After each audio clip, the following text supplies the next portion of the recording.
Hrvatski narode, Hrvatice, Hrvati, dragi moji prijatelji, prvašice, prvaši, evo poslušajte sada kako policajac iz Srba, znači koji me je nezakonito uhitio zbog Pupovca, da Pupovac održava na mojem javnom okupljanju svoje javno okupljanje, unatoč tome da ne može, unatoč tome što laže da sam ih vrijeđao, da imaju alibi da me maknu sa mog javnog okupljanja, kaže i traži od sutkinje, to poslušajte dobro, molim vas udaljite ga iz sudnice.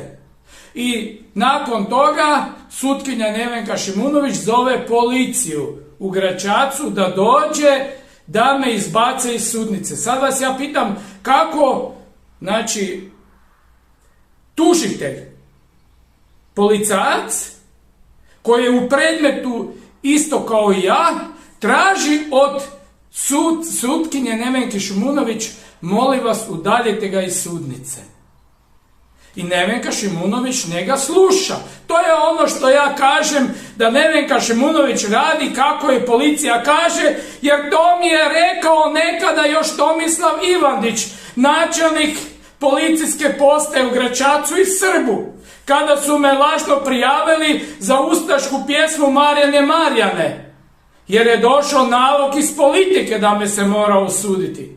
Evo, poslušajte što je rekao policajac sutkinji. Poslušajte.